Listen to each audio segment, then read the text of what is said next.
ഓം ശാന്താകാരം ഭുജഗശയനം പത്മനാഭം സുരേശം വിശ്വാധാരം ഗഗനസദൃശം മേഘവർണം ശുഭാംഗം ലക്ഷ്മീകാന്തം കമലനീനം യോഗിധ്യാനഗമ്യം വന്ദേ വിഷ്ണും ഭവേരം സർവലോകൈകനാഥം.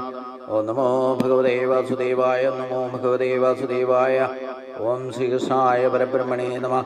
എല്ലാ സജ്ജനങ്ങൾക്കും ഗുരുവായൂരപ്പൻ്റെ നാമത്തിൽ സാഷ്ടാംഗ പ്രണാമം. ശ്രീകൃഷ്ണ ചരിതാമൃതത്തില് ഭഗവാൻ കൃഷ്ണൻ ഇന്ദ്രപ്രസ്ഥത്തിലേക്ക് പുറപ്പെടുന്നതാണ് കഴിഞ്ഞ ദിവസം നമ്മൾ കണ്ടത്. പരമപുരുഷനായ കൃഷ്ണന്റെ സന്ദർശനം ഒരു ചെറിയ കാര്യമൊന്നുമല്ല. അതിനാൽ ഭഗവാൻ കൃഷ്ണൻ ഹസ്തനപുരത്തിൽ എത്തിയിരിക്കുന്നു എന്ന വാർത്ത കേട്ട മാത്രമേ തന്നെ രാജാ യുധിഷ്ഠിരൻ അത്യന്തം ആഹ്ലാദഭരിതനായി. പരമാനന്ദ പൂരത്താൽ അദ്ദേഹത്തിന്റെ രോമങ്ങൾ ഓരോന്നും എഴുന്നേറ്റ് നിന്നു. ഉടൻ അദ്ദേഹം ഭഗവാനെ വഴിയാംവണ്ണം സ്വീകരിക്കാൻ നഗരത്തിന് വെളിയിലെത്തി. വിവിധ വാദ്യഘോഷങ്ങളോടും വായ്പാട്ടുകളോടും കൂടിയ സംഗീതം മുഴങ്ങട്ടെ എന്ന് അദ്ദേഹം ആജ്ഞാപിച്ചു. നഗരത്തിലെ പണ്ഡിതന്മാരായിട്ടുള്ള ബ്രാഹ്മണർ വേദസ്തുതികൾ ഉച്ചത്തിൽ പാടി. ഭഗവാൻ കൃഷ്ണൻ ഋഷികേശൻ എന്ന പേരിലാണ് അറിയപ്പെടുന്നത്. എന്നുവെച്ചാൽ ഇന്ദ്രിയങ്ങളുടെ അധീശനാണ് ഭഗവാൻ കൃഷ്ണൻ. അദ്ദേഹത്തെ സ്വീകരിക്കാൻ യുധിഷ്ഠിരൻ മുന്നോട്ട് നീങ്ങിയത് ശരിക്കും ഇന്ദ്രിയങ്ങൾ ജീവിത ബോധത്തെ ദർശിക്കുന്നത് പോലെയാണ്. രാജാ യുധിഷ്ഠിരൻ കൃഷ്ണന്റെ മൂത്ത ദയാധിയാണ്. സ്വാഭാവികമായിട്ടും അദ്ദേഹത്തിന് ഭഗവാനോട് വലിയ വാത്സല്യം ഉണ്ടായിരുന്നതാണ്. ഭഗവാനെ കണ്ട നിമിഷത്തിൽ തന്നെ യുധിഷ്ഠിരൻ ഹൃദയം സ്നേഹവാത്സല്യങ്ങൾ കൊണ്ട് നിറഞ്ഞു. അദ്ദേഹം ഭഗവാനെ കണ്ടിട്ട് നാളുകളേറെ ആയിരുന്നു. അതിനാൽ ഇപ്പോൾ അദ്ദേഹം ഭഗവാനെ മുന്നിൽ കണ്ടത് തൻ്റെ മഹാഭാഗ്യമായിട്ട് അദ്ദേഹം കരുതുകയും ചെയ്തു. അതിനാൽ അത്യന്തം വാത്സല്യത്തോടെ രാജാവ് ഭഗവാനെ വീണ്ടും വീണ്ടും ആശ്ലേഷിച്ചു. ഭഗവാൻ കൃഷ്ണന്റെ നിത്യ മായാരൂപം ഭാഗ്യദേവതയുടെ ശാശ്വതമായ ആവാസ സ്ഥാനമാണ്. ഭഗവാൻ ആശ്ലേഷിച്ചതോടെ ഭൗതിക അസ്തിത്വത്തിന്റെ മാലിന്യങ്ങളിൽ നിന്നെല്ലാം രാജാവ് യുധിഷ്ഠിരൻ മുക്തനായി. തൽക്ഷണം അദ്ദേഹത്തിന് അതീന്ദ്രിയമായ പരമാനന്ദം അനുഭവപ്പെട്ടു. ഇവിടെ ഭഗവാന്റെ സാന്നിധ്യം, ഭഗവാനെ സ്മരിച്ചാൽ തന്നെ ഭഗവാന്റെ ശക്തികൾ, ചൈതന്യം അവരവരുടെ നമ്മുടെ ശരീരത്തൊക്കെ അത് ഉത്തേജിപ്പിക്കപ്പെടും എന്നുള്ളതാണ് ഏറ്റവും വലിയ. അനുനിമിഷമുള്ള ഭഗവാന്റെ സ്മരണം ഒരു അശ്വമേധയാഗം നടത്തുന്നതിലും ശ്രേഷ്ഠമാണ് എന്ന് ഭീഷ്മർ തന്നെ പണ്ട് പറഞ്ഞിട്ടുണ്ട്. അപ്പൊ ശ്രീകൃഷ്ണ അവബോധത്തോടുകൂടി ശ്രീകൃഷ്ണ സ്മരണയാൽ ജീവിക്കാൻ സാധിച്ചാൽ തന്നെ അവിടെ ഒക്കെ ഒരു പോസിറ്റീവ് എനർജി നമ്മുടെ ശരീരത്തിലുണ്ടാകും. അപ്പൊ യുധിഷ്ഠിരനെ സംബന്ധിച്ചിടത്തോളം ഭഗവാനെ നേരിട്ട് കണ്ട് ആശ്ലേഷിക്കാനുള്ള മഹാഭാഗ്യം സിദ്ധിച്ചു. അപ്പം ഭഗവാനെ ആശ്ലേഷിച്ചതോടെ ഭൗതിക അസ്തിത്വത്തിന്റെ മാലിന്യങ്ങളിൽ നിന്നെല്ലാം രാജാ യുധിഷ്ഠിരൻ മുക്തനായി. ഇതാണ് സജ്ജനങ്ങളുമായിട്ടുള്ള സമ്പർക്കത്തിൽ നിന്നും അവിടെ സംഘദോഷവും സമ്പർക്കദോഷവും അല്ല ഉണ്ടാകും.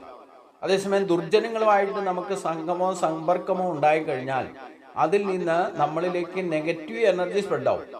നമ്മൾ കുറച്ച് ജപതപാദികളൊക്കെ ചെയ്തിട്ട് പോസിറ്റീവ് എനർജി ക്രിയേറ്റ് ചെയ്യിക്കുന്ന ഒരാള് ഈ ദുർജനങ്ങളുമായിട്ട് സമ്പർക്കമോ സംഗമോ ഉണ്ടാക്കിയാൽ യാതൊരു സംശയവുമില്ല നമ്മളിലുള്ള പോസിറ്റീവ് എനർജി അവരിലേക്കും അവരിലുള്ള നെഗറ്റീവ് എനർജി നമ്മളെയും ബാധിക്കും എന്നർത്ഥം. അതേപോലെ തന്നെയാണ് സജ്ജനങ്ങളുമായിട്ട് സമ്പർക്കം ഉണ്ടായാലോ അവരിൽ നിന്നുള്ള ആ സംഘത്തിൽ നിന്ന് നമുക്ക് യഥാർത്ഥത്തിലുള്ള ഈശ്വര ശക്തിയുടെ പ്രവാഹം നമ്മുടെ ശരീരത്തിലേക്ക് ഉണ്ടാകും. അതാണ് ഇവിടെ ഭഗവാനെ ആശ്രയിച്ചതോടെ ഭൗതികാശ്രയത്തിന്റെ മാലിന്യങ്ങളിൽ നിന്ന് രാജാ യുധിഷ്ഠിരൻ മുക്തനായി എന്ന് പറയുന്നത്. തൽക്ഷണം അദ്ദേഹത്തിന് അപ്പൊ സാന്നിധ്യം കൊണ്ടുണ്ടാകും, സ്മരണയിൽ നിന്നുണ്ടാകും. നമ്മളിൽ തന്നെ ഇരിക്കുന്ന ഭഗവാന്റെ ചൈതന്യമായതുകൊണ്ട് ആ ഭഗവാനെ സ്മരിച്ചാൽ തന്നെ ഇതിന്റെ സ്പന്ദനം വർദ്ധിക്കുന്നർത്ഥം.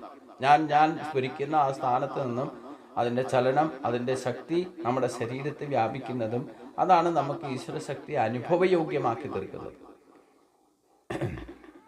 അപ്പോൾ ആ ശക്തി ഉണരുമ്പോഴാണ് നമുക്ക് പുറത്തെവിടെയെങ്കിലും ഈശ്വരന്റെ സാന്നിധ്യം ഉണ്ടായാൽ തന്നെ താതാത്മ്യ ഭാവം ഉണ്ടാകുന്നതും ആ ഈശ്വരനെ പറ്റി ആരെങ്കിലും പ്രകീർത്തിക്കുകയോ ബോധിപ്പിക്കുകയോ ഒക്കെ ചെയ്യുമ്പോഴും അത് ശരിയാണോടും അതിനോട് അഭിപ്രായ സമന്വയം ഉണ്ടാകുന്നതും ഈശ്വര സാന്നിധ്യം നമ്മുടെ കയ്യിൽ ഉണരുമ്പോഴാണ്.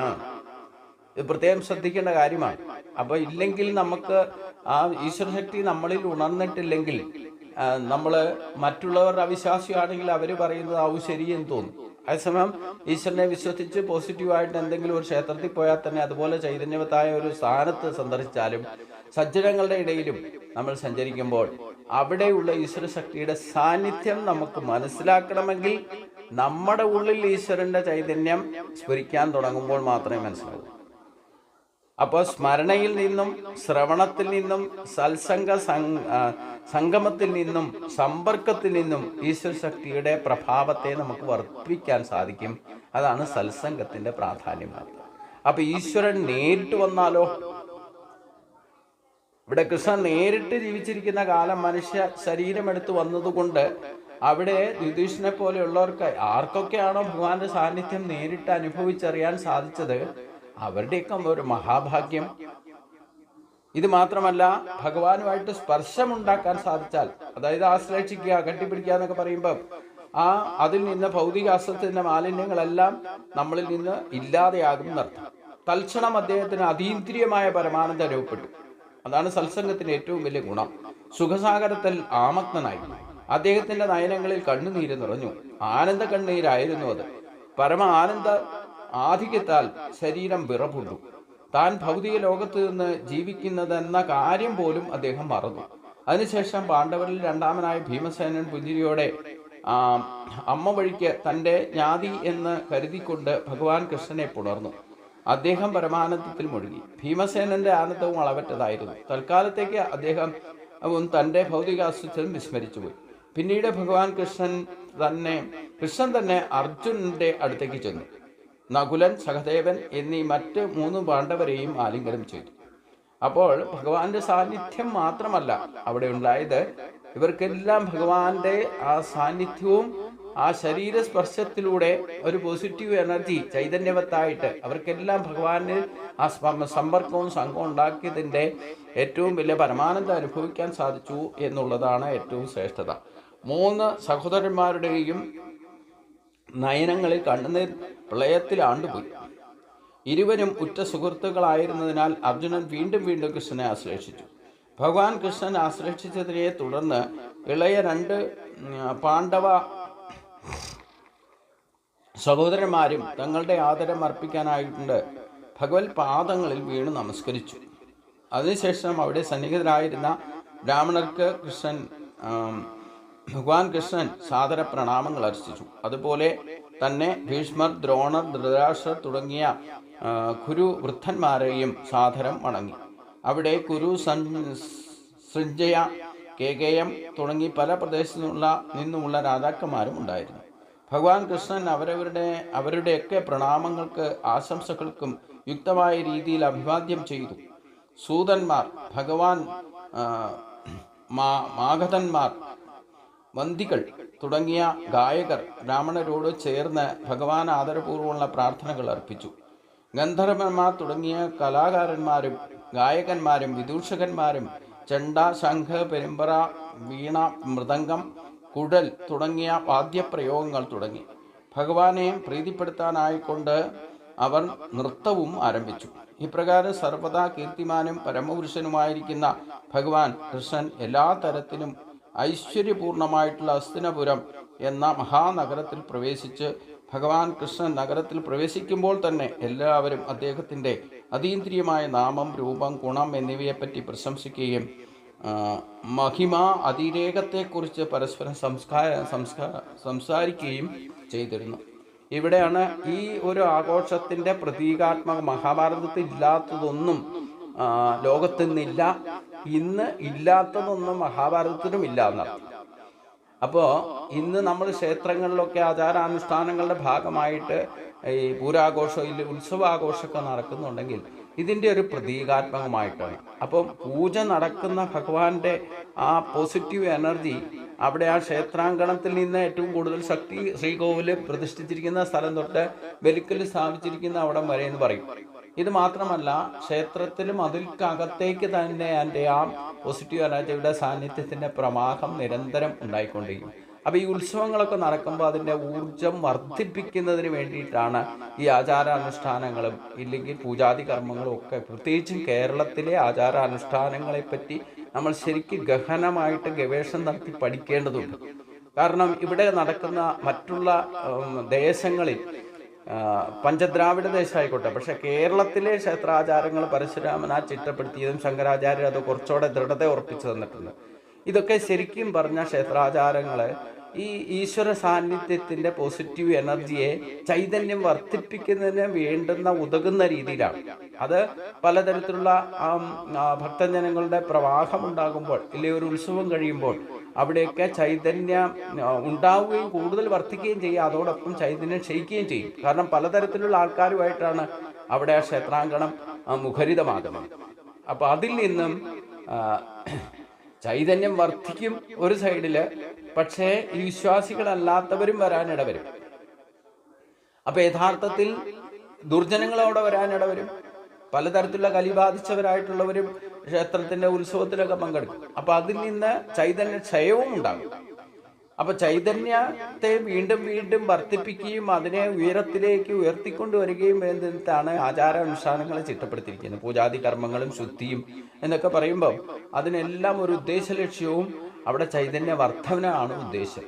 അപ്പൊ ചൈതന്യ വർദ്ധനവ് ഉണ്ടായി നിൽക്കുന്ന ഒരു ക്ഷേത്രാങ്കണത്തിൽ ഏതൊരു ഭക്തൻ പ്രവേശിക്കുന്നുവോ അവർക്ക് എത്ര തന്നെ ഏതൊക്കെ തരത്തിലുള്ള വാസനാമാലിന്യങ്ങളോ ഇല്ലെങ്കിൽ സ്വഭാവ വൈകല്യങ്ങളോ ഒക്കെ ഉണ്ടെങ്കിലും വേണ്ടില്ല, കുറച്ച് നേരത്തേക്കെങ്കിലും ഈ പോസിറ്റീവ് എനർജിയുടെ പരിധിയിൽ വന്നാൽ അവിടെ ചൈതന്യം വർദ്ധിച്ചു നിൽക്കുന്ന ക്ഷേത്രാങ്കണത്തിലാണ് പോകുന്നതെങ്കിൽ അവിടെ നമ്മൾ അറിയാതെ തന്നെ ഒരു അതീന്ദ്രിയ അവസ്ഥയിലേക്ക് എത്തിപ്പെടും.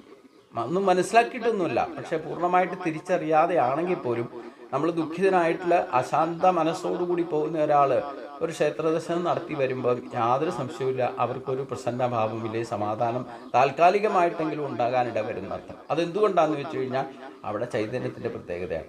ഇവിടെ ഭഗവാൻ ഇവിടെ ഹസ്തിനാപുരത്തെ പ്രവേശിക്കുമ്പോൾ തൊട്ട് ഭഗവാനുമായിട്ട് ആരൊക്കെ നേരിട്ട് ബന്ധപ്പെട്ടോ സംഘം ഉണ്ടാക്കിയോ അല്ലെ സമ്പർക്കം ഉണ്ടാക്കിയോ ഇല്ലേ, ഭഗവാൻ ആ പ്രദേശത്തെത്തിയപ്പോൾ തന്നെ അവിടെ ഒരു പോസിറ്റീവ് എനർജി ചൈതന്യം അവിടെ പ്രകടമായി നടത്തും. അപ്പം നമസ്കരിക്കാത്തവൻ പോലും നമസ്കരിക്കും. അങ്ങനെ ഒരു പ്രഭാവം ഭഗവാന്റെ ചൈതന്യത്തിനുണ്ടെന്നർത്ഥം. അപ്പം അത് ആണ് ഇവിടെ കാണിച്ചു തരുന്നത്. ഇതിൻ്റെ പ്രതീകാത്മകമായിട്ടാണ് നമ്മൾ ഇന്ന് ക്ഷേത്രാങ്കണങ്ങളിൽ നടക്കുന്ന ചടങ്ങുകളും അതിൻ്റെ ഉത്സവങ്ങളും പൂരങ്ങളും ഒക്കെ നടക്കുമ്പം എത്രയൊക്കെ നെഗറ്റീവായിട്ട് വിചാരത്തോട് നടക്കുന്നവരും പൂരം ഉത്സവം എന്നൊക്കെ പറയുമ്പോൾ അത് പ്രത്യക്ഷമായിട്ടോ പരോക്ഷമായിട്ടോ അതിൽ പങ്കെടുക്കുമ്പോൾ അതിൻ്റേതായ ഒരു സന്തോഷം, ഒരു സമാധാനം കുറച്ച് നേരത്തേക്കോ ചിലപ്പോൾ ഒരു ദിവസത്തേക്കോ എങ്കിലും നിൽക്കാൻ കാരണം ഈ ചൈതന്യ വർദ്ധതൻ്റെ ഈശ്വര ശക്തിയുടെ പ്രഭാവമാണ്. എല്ലായിടത്തും വ്യാപിച്ചു നിൽക്കുന്ന ശക്തി എവിടെ അത് ചൈതന്യവത്തായിട്ട് പ്രകടമാകുന്നോ അവിടെ സന്തോഷവും സമാധാനവും തന്നെ പ്രകടമാകും എന്നർത്ഥം. ആ നേരിട്ട് ബന്ധപ്പെടുന്നവർക്ക് അതനുസരിച്ചുള്ള വേദ്യമാകുന്ന അനുഭൂതി ഉണ്ടാകും. അതാണ് ഈശ്വരനെ അനുഭവിച്ചറിയാനുള്ളതാണ് ഞാൻ ആവർത്തിച്ച് പറയുന്നത്, ഒരിക്കലും വിശ്വസിക്കാനുള്ളതല്ല. നമ്മളെല്ലാവരും നിരീശ്വരവാദിയായാലും യുക്തിവാദിയായാലും ഭക്തിവാദിയായാലും അവൻ്റെ എല്ലാവരുടെയും ശരീരത്തിലിരിക്കുന്ന ഹൃദയത്തിൽ വസിക്കുന്ന ശരീരത്തിൻ്റെ നാഥനായിരിക്കുന്ന ജീവൻ എന്ന് പറയുന്നത് ആ ഭഗവാന്റെ അജയ്യമായിരിക്കുന്ന ഒരു ശക്തിയുടെ അംശം തന്നെയാണ്. അതുകൊണ്ട് ഇന്നലെ നാളെ പൊതുവെ ആ ചൈതന്യമില്ലാതെ ഒരാൾക്കും ഞാനെന്നോ എൻ്റെന്നോ ഈശ്വരന് ഇല്ലാന്ന് വരെ പറയാൻ സാധ്യമല്ല. അപ്പൊ ആത്മാവുണ്ടെന്നും ഇല്ലെന്നും ഒക്കെ പറയുന്നവർ വാദിക്കുന്നവരുണ്ടെങ്കിലും ഈ ജീവൻ എന്ന് പറയുന്നത് തന്നെയാണ് ആത്മാവിന് മറ്റൊരു പേരാണ്, ജീവൻ തന്നെയാണ്. അപ്പൊ ശരീരത്തിൽ ജീവൻ ഇല്ലെങ്കിൽ ഒരു കാര്യം ഉണ്ടെന്നോ ഇല്ലെന്നോ നമുക്ക് എങ്ങനെ വാദിക്കാനോ പറയാനോ സാധിക്കുമോ? ചിന്തിക്കാനോ പറയാനോ പ്രവർത്തിക്കാനോ സാധിക്കണമെങ്കിൽ ജീവൻ ശരീരത്തുണ്ടാകണമല്ലോ. ഈ ജീവനെ തന്നെയാണ് ഈശ്വര സങ്കല്പത്തിലേക്ക് ഭാരതീയർ വിശാലമായ മനസ്സോടുകൂടി മാറ്റിയിരിക്കുന്നത് എന്നർത്ഥം. അപ്പം ഈ ശക്തി ഇല്ലെങ്കിൽ നമുക്ക് പോലും നിലനിൽക്കാൻ സാധ്യമല്ല എന്നർത്ഥം. അത് നമ്മൾ മനസ്സിലാക്കിയാൽ മതി. അടിസ്ഥാനപരമായിട്ട് അതിൻ്റെ അനുഭവങ്ങൾ അത് പോസിറ്റീവായിട്ട് മാറുമ്പോൾ നമ്മുടെ ജീവിതം പോലും അശോച്യാൻ അന്നശോചത്വം പ്രജ്ഞാവാദാംശ ഭാഷസേ ഗതാസൂന ഗതാസൂംചൻ ആനുശോചന്തി പണ്ഡിത എന്ന് ഭഗവാൻ പറഞ്ഞത് ആവശ്യമില്ലാത്ത സമയത്ത് ആവശ്യമില്ലാത്ത കാര്യങ്ങളെക്കുറിച്ച് ആലോചിച്ച് വെറുതെ ദുഃഖിച്ചിരിക്കാനുള്ളതല്ല ഈ ജീവിതം. അപ്പൊ ആ ധർമാധർങ്ങളെ ഗുണദോഷങ്ങളെ തിരിച്ചറിയുക എന്നുള്ളതാണ് മനുഷ്യന്റെ ഏറ്റവും വലിയ വിശുദ്ധി. നമ്മുടെ ശരീരത്തിൽ നിരീശ്വരവാദിയായാലും ഈശ്വരവാദിയായാലും യുക്തിവാദിയായാലും ഭക്തിവാദിയായാലും നമ്മുടെ ശരീരത്തെ എന്തെങ്കിലും ഗുണങ്ങൾ നമ്മൾ അനുഭവിക്കുന്നുണ്ടെങ്കിൽ അതൊക്കെ ഈശ്വരന്റെ ശക്തി തന്നെയാണ്. അത് മനസ്സിലാക്കിയാൽ മതി. അത് ഈശ്വരന് വിചാരിച്ചോളൂ, ഇല്ലേ ജീവന് വിചാരിച്ചോളൂ, ശരീരത്തിലെ ആത്മാവെന്ന് വിചാരിച്ചോളൂ. ജീവാത്മാവിൻ്റെ എന്ന് പറഞ്ഞാൽ തന്നെ അത് ഭഗവാന്റെ അംശം തന്നെയാണ്. ആ ജീവനില്ലെങ്കിൽ ഈ സുഖവും ദുഃഖവും ഒന്നും അനുഭവിക്കാൻ സാധ്യമല്ല. അപ്പം ഏതൊക്കെ ഗുണങ്ങൾ, എന്തൊക്കെ ഗുണങ്ങൾ നമ്മുടെ ചിന്തയിലോ വാക്കിലോ പ്രവൃത്തിയിലോ നമ്മൾ അനുഭവിക്കുന്നുണ്ടെങ്കിൽ യാതൊരു സംശയവുമില്ല അതൊക്കെ ഈശ്വരന്റെ ശക്തിയുടെ പ്രഭാവം തന്നെയാണ്. അത് അനുഭവിക്കുമ്പോഴാണ് യഥാർത്ഥത്തിൽ എപ്പോഴെങ്കിലും നമുക്ക് ശാന്തിയും സമാധാനവും അനുഭവിക്കാൻ സാധിക്കുന്നുണ്ടെങ്കിലും ആ ഈശ്വരന്റെ സാന്നിധ്യം നമ്മൾ അനുഭവിക്കുമ്പോൾ മാത്രമാണ് ആ സുഖവും ശാന്തിയും അനുഭവിക്കാൻ സാധിക്കുക. അതിനെ വേണ്ടവണ്ണം ഉപയോഗിക്കാതിരിക്കുകയും ദുർവിനിയോഗം ചെയ്യുമ്പോഴാണ് നമുക്ക് ക്ലേശങ്ങൾ ഉണ്ടാകുന്നതും ദുഃഖമായി പരിണമിക്കുന്നതും എന്ന് മനസ്സിലാക്കണം എന്നർത്ഥം. അതുകൊണ്ട് ഭഗവാന്റെ സാന്നിധ്യം എങ്ങനെയാണ് പ്രത്യക്ഷത്തിൽ പ്രകടമായത് ഹസ്തിനാപുരത്തിലേക്ക് ചെന്നപ്പോൾ, അത് നമ്മൾ ഭഗവാന്റെ സാന്നിധ്യം ഇല്ലാതെയും ഇന്ന് അനുഭവിക്കണമെങ്കിൽ ഭഗവാനെ സ്മരിച്ചാൽ മതി. എത്ര നിസ്സാര കാര്യമാണ്. നമുക്ക് നേരിട്ട് നമ്മളിലുള്ള ശക്തിയെ ഉണർത്തിക്കൊണ്ടുവരാനുള്ള പ്രോസസ്സൊക്കെ ഭഗവാൻ പറഞ്ഞു തന്നിട്ടുണ്ട്. ഇനി സാധിക്കാത്തവർക്ക് ഭഗവാനെയെങ്കിലും സ്മരിക്കുകയെങ്കിലും ചെയ്യാം, ആ ശീർഷ അവബോധത്തോടെ ജീവിക്കുകയെങ്കിലും ചെയ്താൽ, അങ്ങനെ ജീവിച്ചാൽ തന്നെ ഈശ്വരന്റെ സാന്നിധ്യത്തെ നമുക്ക് അനുഭവിച്ചറിയാൻ സാധിക്കും എന്നാണ് പറയുന്നത്. അതുകൊണ്ട് ഹസ്തിനാപുരത്തിലെ വീഥികൾ, തെരുവുകൾ, ഇടവഴികൾ, നമുക്കൊരു പൂരവും ആഘോഷം ഉണ്ടെങ്കിൽ തന്നെ പരിസരം മുഴുവൻ അലങ്കരിക്കുകയും ഇല്ലെങ്കിൽ അതിൻ്റെ പ്രഭാവം നമ്മൾ കണ്ട് മനസ്സിലാക്കുന്നുണ്ട്. ഒരു പൂരം ഉണ്ടെന്ന് പറയുമ്പോൾ തന്നെ ഓരോ ഗ്രഹങ്ങളും പൂരത്തിൻ്റെ ആ പ്രഭാവം എല്ലാവരും, ഒരിക്കലും വരാത്തവർ പോലും ആ സമയത്ത് ഗ്രഹങ്ങൾ എത്തുന്നത് നമുക്ക് കാണാം. അവിടെ ആഘോഷമായിട്ട് ഭക്ഷണം ഉണ്ടാക്കുന്നതിലായിക്കോട്ടെ, വസ്ത്രധാരണത്തിലായിക്കോട്ടെ, എല്ലാ കാര്യത്തിലും എല്ലാവരും ഉത്സാഹഭരിതരാകുമ്പോഴാണ് അത് ഉത്സവമായിട്ട് മാറുക.